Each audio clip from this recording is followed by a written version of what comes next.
Hello বন্ধুরা, আশা করি তোমরা সবাই ভালো আছো। এই কথাটা আজকের আর জিজ্ঞাসা করতে পারছি না, কারণ জানি আজকের সমস্ত বাংলা তথা পৃথিবীর মানুষের মন ভারাক্রান্ত, কেউ ভালো নেই। আরজি করের এই ঘটনায় সবাই ব্যথিত। আরজি করের চরম নিন্দনীয় এবং ঘৃণ্য কাজের তীব্র প্রতিবাদ জানায়, আর মন থেকে চাই এই প্রতিবাদ চলতে থাকুক ততদিন, যতদিন না অভয়া তার জাস্টিস পায়। আর এই জাস্টিসের জন্য যে লড়াই চলছে, সেই লড়াইটা শুধুমাত্র অভয়ার পরিবার বা তার বাবা মার নয়, এই লড়াইটা এখন সমস্ত মানুষের লড়াই। আর এই লড়াইটা সমস্ত মানুষের সাথে কিছু অমানুষের লড়াই চলছে। আর ওই কিছু অমানুষ আজও আমাদের চারপাশে ঘুরে বেড়াচ্ছে।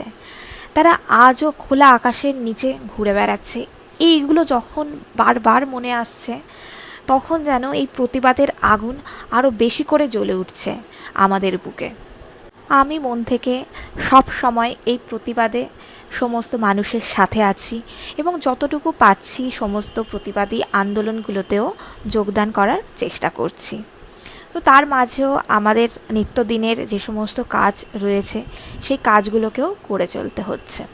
আর কেউ এটা ভেবো না যে এত প্রতিবাদের কথা বলছি আর তার মাঝে আমি মেকআপের ভিডিও শেয়ার করছি, এটা কেমন ব্যাপার।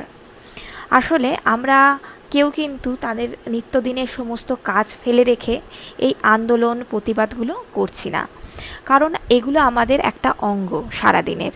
যে যে কাজটা করে, যে যে প্রফেশনের সাথে যুক্ত, সেই কাজগুলো তো আমাদের করতেই হবে, কারণ এটা আমাদের পেশা।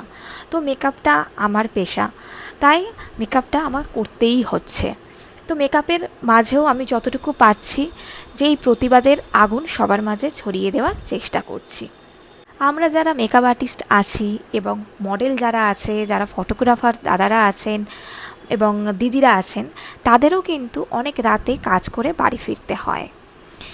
এই চারপাশের ঘটনায় আমরাও কিন্তু একই রকমভাবে ভয়ে আছি, কারণ আরজি করের মতো এই রকম একটা তীব্র নিন্দনীয় চরম ঘটনা, সমস্ত তথ্য কেমনভাবে লোপাট হয়ে যাচ্ছে সেটা আমরা সবাই নিজের চোখে দেখতে পাচ্ছি।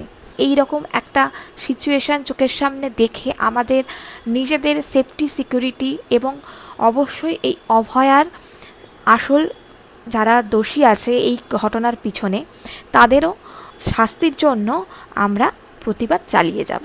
আমার বিনীত নিবেদন যে আমার এই বক্তব্যের সাথে কোনো রকমের রাজনৈতিক রং মাখাবেন না কেউ। আমি যে সমস্ত বক্তব্য এখানে রেখেছি পুরোটাই আমার নিজস্ব বক্তব্য এবং চারপাশের সমস্ত ঘটনা দেখে আমার যেটা মনে হয়েছে সেটুকুই আমি বলেছি। সব শেষে আমার একটাই কথা বলার, অভয়ার সাথে যারা এই রকম চরম নিন্দনীয় ঘৃণ্য কাজ করেছে, সেই সমস্ত আসল দোষীরা যেন শাস্তি পায় এবং এমন দৃষ্টান্তমূলক শাস্তি যেন পায়, এই রকম ঘটনা ঘটানোর আগে বিকৃত মস্তিষ্কের মানুষগুলো ভয়ে কেঁপে ওঠে। আর আমরা সাধারণ মানুষরা শুধু জাস্টিসটুকুই চাই এবং প্রকৃত দোষীদের দৃষ্টান্তমূলক শাস্তি চাই। We want justice, we want justice and we want justice.